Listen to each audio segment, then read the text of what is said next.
बिहारचा big boss कोण याविषयी आपण बोलतो आहोत। आपल्यासोबत प्रभाकर कुमार संपादक न्यूज 18 बिहारचे आहेत आणि न्यूज 18 लोकमतचे संपादक आशुतोष पाटील आपल्यासोबत आहेत।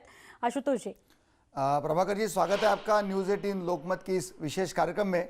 सबसे पहले बताइए आपके अभी क्या ताज़ा स्थिति है, क्या अपडेट्स है और क्या कोई सत्ता परिवर्तन दिख रहा है या जो आंकड़े आ रहे थे अब तक उसमें कोई बदलाव दिख रहा है? देखिए, अगर कुछ परिवर्तन हुआ है तो वो सत्ता का परिवर्तन नहीं है, बल्कि एग्जिट पोल में जो आंकड़े दिखा रहे थे उसमें परिवर्तन हुआ है। जहां तक अभी जो आंकड़े आ रहे हैं वो 124 के आसपास हैं। बिहार में 122 सीट चाहिए सरकार बनाने के लिए, मैजिक नंबर 122 है।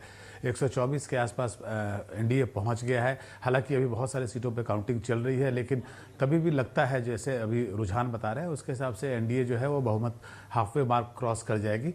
तो सत्ता परिवर्तन नहीं होना है। बीजेपी ने पहले ही अनाउंस कर दिया है कि हमारी सीटें भले जेडीयू से ज़्यादा हो, उसके बावजूद भी हमारे मुख्यमंत्री के चेहरे जो हैं वो नीतीश कुमार ही रहेंगे। जेडीयू जो है वो लगभग 42 सीटों के आसपास है, वहीं बीजेपी जो है वो 75 के आसपास है। तो उसके बावजूद भी उनका मानना है, उन्होंने पहले ही अनाउंस कर दिया, अमित शाह ने बोला है, उनके बड़े नेता ने बोला है कि नीतीश कुमार ही मुख्यमंत्री बने रहेंगे। तो अब बिहार में मुख्यमंत्री का चेहरा नहीं बदल रहा, एनडीए वापस सत्ता में आ रही है, मुख्यमंत्री नीतीश कुमार ही होंगे। इस दोनों बातों पर मुहर लग चुकी है। जहां जो सबसे बड़ा उथल पुथल हुआ है वो ये है कि जो पिछले 4 दिनों में एग्जिट पोल के आंकड़े जब से आए 7 तारीख को, उसके बाद से जिस तरह का माहौल बना था कि तेजस्वी यादव अगले मुख्यमंत्री बन रहे हैं, उसने एक बहुत आशा जगा दी थी, खासकर आरजेडी और कांग्रेस के कैंप में। उनको लग रहा था कि वो सत्ता के करीब पहुंच गए, लगभग सत्ता पर आसीन हो गए हैं, और उसी कारण से उनके जो कैंप में है वो खासा निराशा है उनके कैंप में, क्योंकि उन्होंने लगभग मन बना लिया था। यहाँ तक कि जो हमारी जानकारी है कि पोर्टफोलियो का डिस्ट्रीब्यूशन भी उनके यहाँ शुरू हो गया था कि कौन कौन सा मंत्रालय संभालेगा।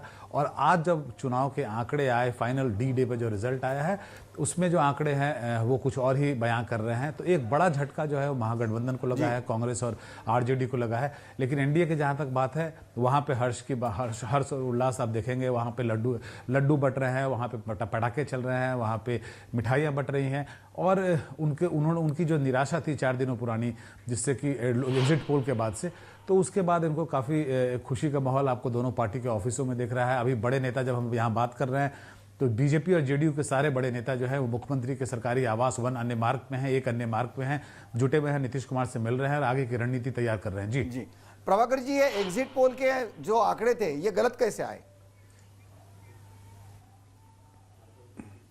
जी देखिए, ये पहली बार एग्जिट पोल के आंकड़े गलत नहीं आए। अगर आप 2015 में देखेंगे तो 2015 में बीजेपी ने अकेले चुनाव लड़ा था और नीतीश कुमार और लालू प्रसाद यादव ने एक साथ चुनाव लड़ा था।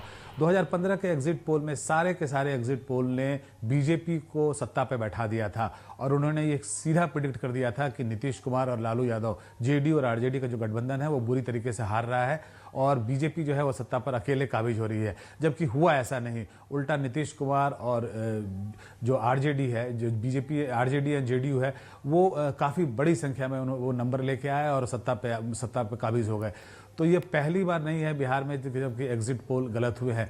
बिहारी वोटरों के बारे में कहा जाता है कि वो बोलते कुछ और है, सोचते कुछ और है, करते कुछ और है, और यही कारण है कि बिहार में एग्जिट पोल बहुत बार गलत हो जाता है। इस बार भी गलत हुआ है। सारे के सारे एग्जिट पोल, एक भी एग्जिट पोल ऐसा नहीं था, एक को शायद छोड़ दूं अगर मैं गलत नहीं हूं तो, जिसने ये नहीं बताया हो कि महागठबंधन को बढ़त है, महागठबंधन सरकार बना रही है या सरकार बनाने के काफ़ी करीब है।